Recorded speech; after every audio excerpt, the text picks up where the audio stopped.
Oh, glória! Aleluias!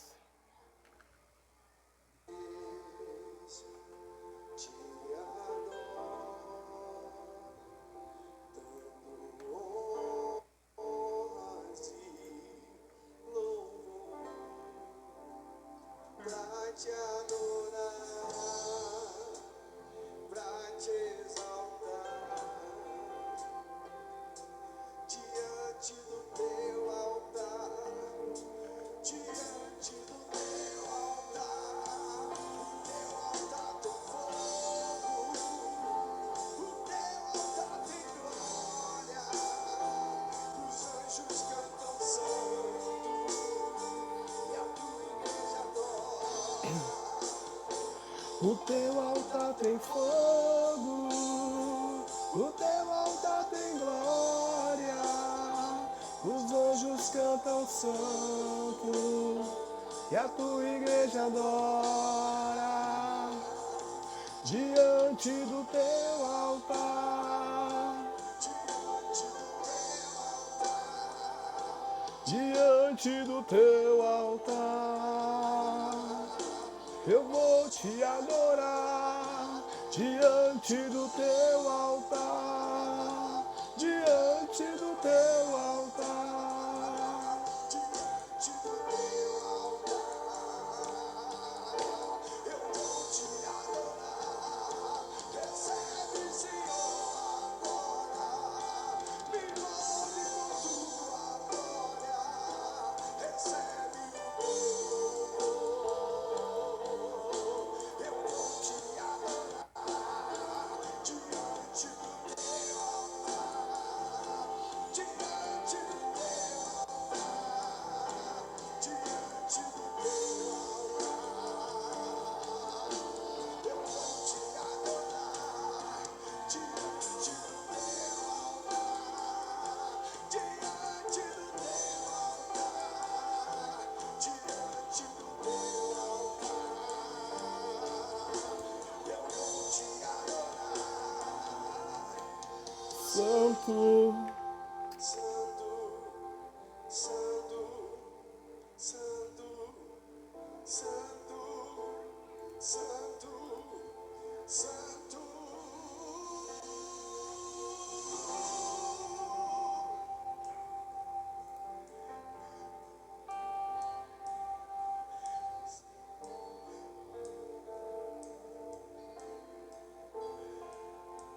Tudo que nós queremos, Senhor,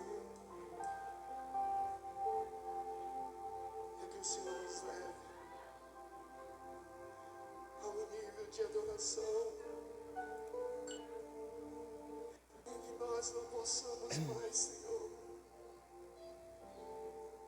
estar preso, Deus, a tudo em nós que nos impede. Aleluia! Glória a Deus! Louvado seja o nome do Senhor. Santo é o teu nome, Senhor. Aleluia! Louvado seja Deus. Vamos aqui colocar um fundo. Graça e a paz a todos. Da parte do Pai.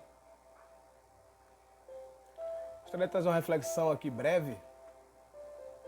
Se encontra lá no livro de Gálatas. Aleluia.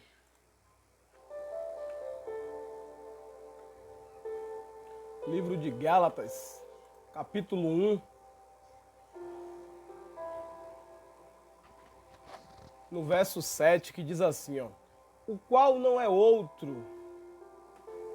Entretanto, há alguns que vos perturbam e querem perverter o evangelho de Cristo. E Paulo, no verso 6, ele vai dizer: admiro-me de que tão breve vos desviaste daquele que vos chamou para a graça de Cristo para um outro evangelho. Ele vai dizer no 7, o qual não é um outro. Entretanto, há alguns que vos perturbam e querem perverter o evangelho de Cristo. Então, o apóstolo Paulo trazendo aos Gálatas uma exortação dentro de uma admoestação de uma mudança de posicionamento em relação à fé, de relação ao evangelho, ao ensinamento que Paulo trazia o apostolado, a graça e o apostolado. Então Paulo está dizendo, admiro-me, ó Gálatas, que tão breve vos desviaste daquele que vos chamou para a graça. Ou seja, o povo estava querendo sair da graça para entrar de novo na mesma lei, continuar a mesma lei cerimonial das ordenanças e dos mandamentos, a qual, né, é sabido de todos nós que foi cumprido na cruz, né? Então ele vai dizer, o qual não é um outro, entretanto, alguns que vos perturbam nesse meio, né? Querem perverter o evangelho de Cristo. Verso 8. Porém, aí Paulo vai dizer, porém ainda que alguém, nós ou um anjo do céu, vos pregasse algum outro evangelho, além do que vos pregamos, que seja ele amaldiçoado. Em outras traduções, anátema, que seja anátema. Então Paulo está trazendo uma referência que, ainda que ele, ou até um anjo do céu, dentro de um contexto, né, celestial, espiritual, vos pregasse um outro evangelho, a qual ele já tinha pregado, que era a graça e o apostolado de Cristo, que seja amaldiçoado. Verso 9. Como já vulo dissemos, digo-vos agora novamente, se algum homem pregar-vos algum outro evangelho além do que recebeste, que ele seja amaldiçoado. Aleluia. Irmãos, se nós fazemos uma análise de ensinamentos com teor, com viés doutrinário, dentro da sã doutrina, que muitos dizem ser são, a qual não é, porque Paulo já está trazendo a ênfase de que se alguém trazer um outro evangelho a qual foi dado a ele o mistério que estava oculto, revelado por ele, né? Desta graça, deste amor, deste apostolado, ou seja, desse ensinamento de Cristo, seja anátema. E não é diferente nos nossos dias, irmãos, os ensinamentos que temos aí tem pervertido o entendimento de muitos. Aí ele vai dizer no verso 10 aqui, ó, pois persuado eu agora a homens ou a Deus? Ou procuro agradar homens? Se estivesse ainda agradando aos homens, não deveria ser servo de Cristo. Olha aí. Mas asseguro, verso 11, mas asseguro-vos, irmãos, que o evangelho que foi pregado por mim, Paulo dizendo, não é segundo a homens. Não é segundo ensinamento doutrinário, dogmático, metodológico, sistemático, teológico, irmão. Verso 12, porque eu nem o recebi de homens, nem me ensinaram, porém, mediante a revelação de Jesus Cristo. Verso 13, porque ouvistes minhas conversas anteriormente sobre quando eu vivia no judaísmo, como excessivamente eu perseguia a igreja de Deus e assolava. Ele está dizendo aqui, quando ele pregava o judaísmo, as cerimônias judaicas, a religiosidade judaica, ele perseguia os do caminho, aqueles que estavam vivendo o evangelho, a graça e o apostolado. Aí ele vai dizer aqui, verso 14, superava na religião judaica a muitos dos meus companheiros, na minha própria nação, sendo mais excessivamente zeloso das tradições de meus pais. Verso 15, mas quando aprove a Deus, olha aí, me separou desde o ventre da minha mãe e me chamou para a sua graça. Verso 16, revelar, vem comigo, revelar seu filho em mim, olha aí, para que eu pregasse entre os gentios.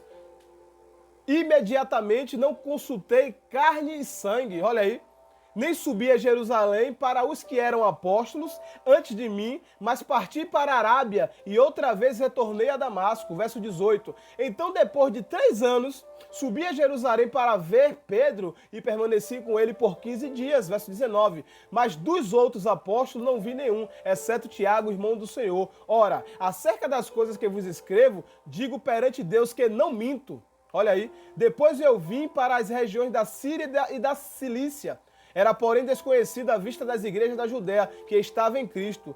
Porém, só ouviram dizer que aquele que nos perseguia no passado pregava agora a fé que outrora destruía e glorificavam a Deus por mim. A transformação do evangelho, da graça e do apostolado transformou a vida do apóstolo Paulo e ele se dedicou na pregação do evangelho. Saiu do judaísmo e foi para os gentios pregar a graça e o apostolado, como ele diz em Romanos 1,4, para separar um povo através da fé para Cristo Jesus.